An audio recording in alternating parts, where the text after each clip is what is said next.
always want to start talking when I start talking. Sean said, hey, y'all. I don't want to say nothing.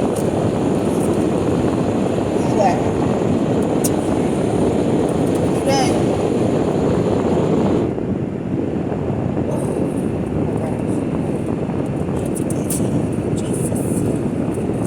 So anyway, I already said I was going to go ahead and talk about my first husband. Of course, I'm divorced now. That didn't last too long. I mean, it lasted only because it was doing it all for horrible. So, me and my ex-husband were like the best of friends when we were together. And when we was apart, we were the worst of enemies. Now, I can only expect this nigga to be who he was. You know what I'm saying?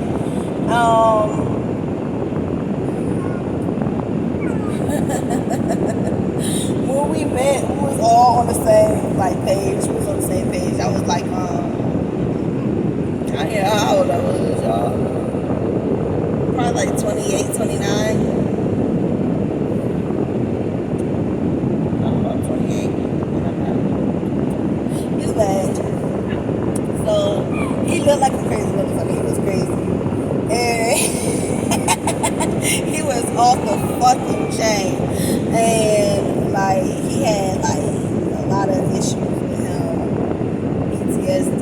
We were more so trauma bonded. And don't get me wrong, to this day, I'll tell you any day, I love my baby daddies. I love my ex-husband. I'm not in love, but I love them. You know what I'm saying? I love them enough to go ahead and pray for them. You know what I'm saying? So, there'll always be a part of me that always got some kind of, not even, I'm not going to respect. Well, I always have some kind of form of love for him.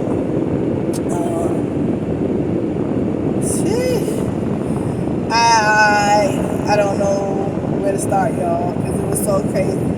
I can start with when we first met. We went out on a date. He asked me out on a date. And I was like, alright, cool. We ended up going to a club. And, we drank before we got there. He rolled up, he smoked. Got it smoked. So we drank before we got there. And then we went to the club. He ordered mad shots while I was going in the bathroom. Belvedere. He bought Grey Goose. He bought a lot of fucking shots. We was in that bitch getting fucked up. I had the big ass shot syringes. I was getting lit. I would laugh though because I'm grown. And so, shoot me, whatever, but, I was going out and, I let him smash on the first day or whatever. And,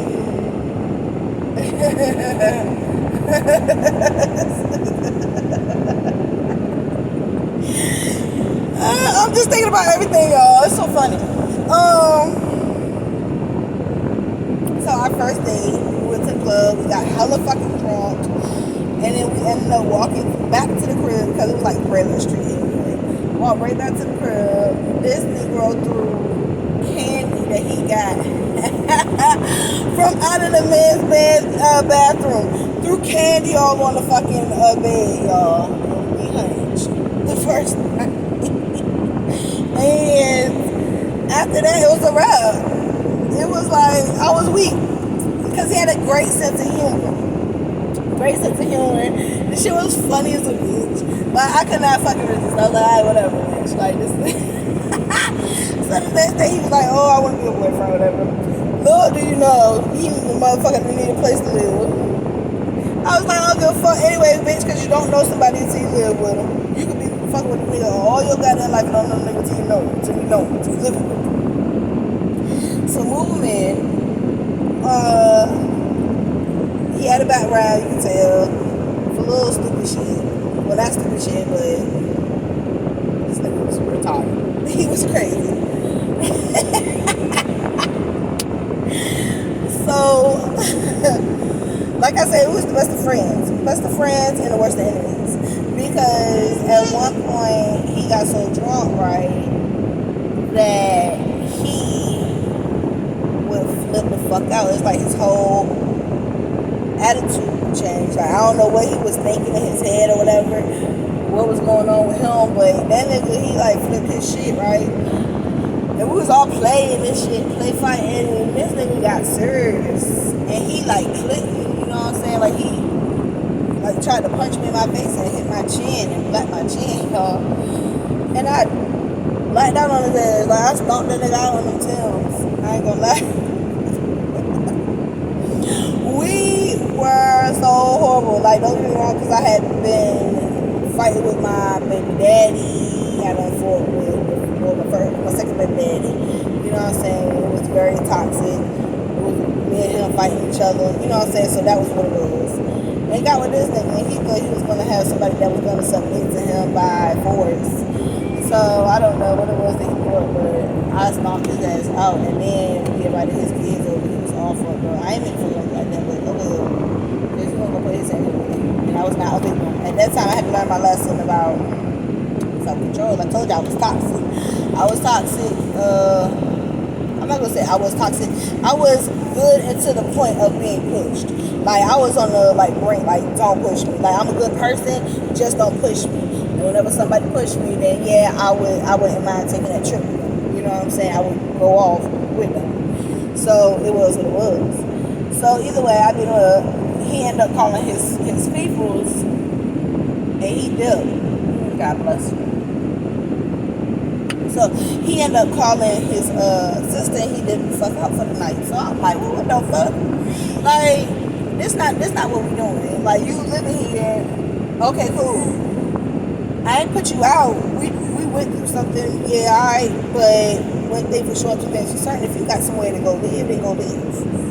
I'm not the type that's gonna house you. You're not gonna be in my crib until you feel like you ready to go, or you want to go spend the night out, or bitch, no, this ain't playhouse. This is what the fuck we doing, nigga. We gonna be together. We gonna be together. It was that simple.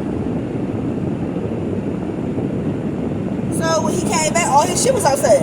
He came back to the next morning. All his stuff was outside. He kept yelling about how I had $100. How I stole $100 from him.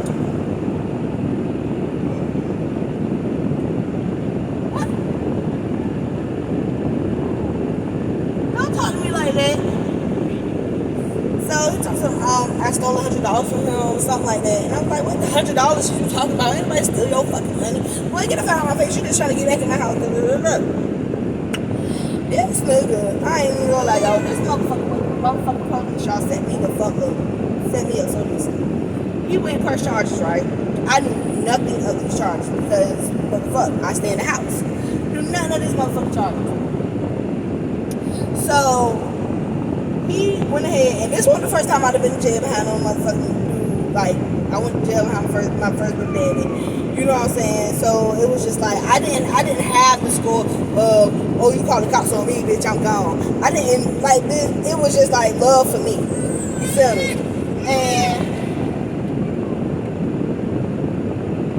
And I didn't know love could be toxic. I'm growing, and I'm trying to figure out what love is. You know what I'm saying? So me not knowing what love is, the nigga calling the police on me was like, alright, whatever. You see what I'm saying? So either way, he set me up. This nigga called, went press charges, didn't tell me. So we ended up linking back up. We made mans and everything. We linked back up. This motherfucker turns around. I go through his phone. He gonna tell me, yeah, I'm living with somebody. Mind you, this is a small fucking world. Because the girl that he talking to, I grew up around. So he telling her, yeah, no, she just a friend. She ain't my girlfriend. And I'm like, bitch, what? You asked to be my man. You asked to be my boyfriend, and you gonna tell somebody that we ain't together? You live with me and we ain't together. Like, this nigga had audacity. This nigga had nothing, bro. But either way, so I found out I put his ass out. So he turns around, this motherfucker turns around and called the police on me. I'm in there. Oh, I did smoke me some weed and I smoked some weed because I need some. I don't give a fuck. Usually, I used to smoke, but it was on touch and go basis. It's not that, oh, I wake up, I gotta wake and bake. Oh, I gotta have a blunt before I go to work. Oh, I gotta do this, I gotta do that. No, it was a subtle smoke like, oh, I need to get my mind off of this bullshit because this nigga just really tried me. So I was smoking my shit, I'm listening to Erica I do, and someone was like, bitch, put this shit out and hide your shit. I don't know what it was. That told, I'll be telling you I don't know what it was, but God reached down and touched me that night and was like, bitch, hide your shit and put your shit up. And I'm listening to Erica do it. I was like, man, why am I hiding this shit? Why am I hiding my weed? Right? Man, after I had the fucking weed, tell me why the motherfucking door. Somebody knocked on the fucking door. Fucking police. I said this about a bitch. They come in from something, they trying to arrest me for assault and battery or some shit. I was like, what? I was like, oh, who the fuck? Of course I knew it was my ex-husband. So I was like, alright man, alright, whatever. Can I put some clothes on? These niggas wanted to see me naked so fucking bad. It was so horrible. I hate the fucking police. Because they come in, you right there in my crib. You wanna get out now? Let me see if I can find my shirt. So, we wait. Calls the police. This nigga calling me up, blowing me up on my phone. No, when I ain't home. Blew me up. My kids went to my cousin's house. And I'm going down to the police station. And I'm like, yo, can y'all at least let me get, you know, can I get my jacket? Can I change my clothes? Nope.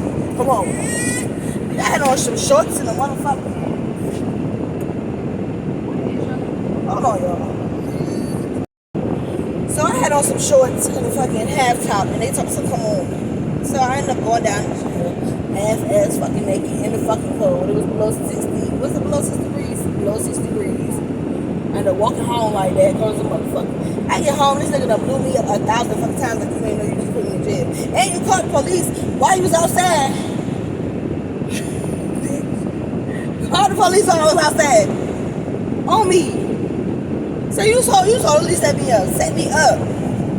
So we let that go.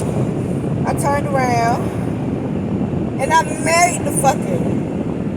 Through all of everything we went through, like me and my ex-husband, we went through so much shit.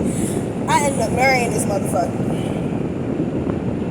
By then I was depressed. I was in depression. I ended up, because he used to snort coke. And so I was like, well, let me try. It's not like he put it in my face and was like, here. You know what I'm saying? Try this. You gotta do this. You know what I'm saying? He ain't do no shit like that. So I would never tell nobody that my ex-husband got me strong on cocaine. So I was like, dang, let me try. Cause I'm grown. I ain't never tried this shit. And apparently, nigga, you okay. So let me try it. My stupid ass. Oh my God. I was crazy. I was like spur of the moment always. I was always down for a good adventure. But either way. So I had started snorting cocaine. We did that. I mean, every fucking day. It was fucking late. It was late. All the time. Like, we didn't get out of bed. I ain't gonna put, it was me, him, and my broski. And we would get fucked up. All the time. And I never did it. Like, that was the only drug that I liked. I like that drug. Like, I liked it because I would get fucked up. But it wouldn't put like a rush on me. Like, it just made me chill. Like, a lot of people like, oh, it made me, I be talkative, and yeah, I mean, I talk too. But I like the engaging conversation anyway. So the conversation was always lit, but I was always calm. You know what I'm saying? Like, my mind was like on chill. I won't like always rushing. Like, drugs always had the effect of something opposite on me. So I was really chilling on it.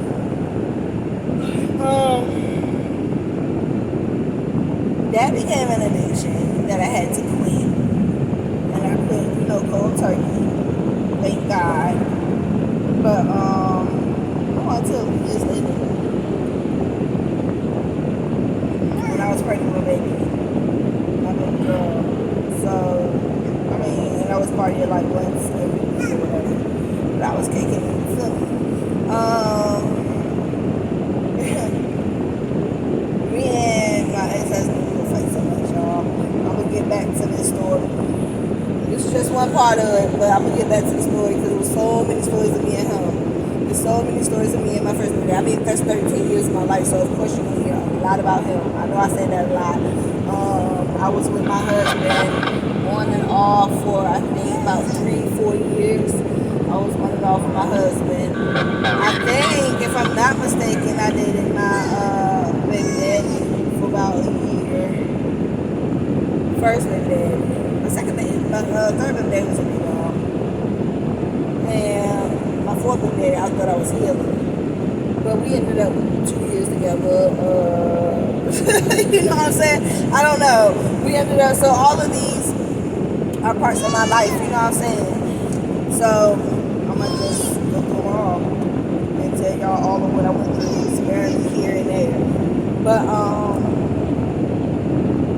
yeah, me and that nigga was crazy. We was, like I said, we was the friends that was enemies. I knew him so much to the point where he would go, this nigga would go, he would lie dramatically on me and my fucking brother after me and him would break up. Like, he'll get on Facebook and be talking cold cat shit about me. Like, he was really dramatic. He was an Aries. He was really dramatic, really fiery, had to tell me.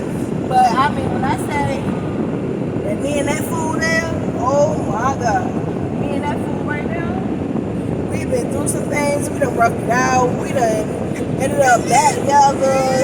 Well, it was just crazy. It was crazy. But it's all love. It was hate for him. I mean, he had his issues. I know the issues. And I'm not trying to put out his shit, but I know what I did with him. But either way, y'all enjoy y'all day. I hope y'all have fun, drink, smoke,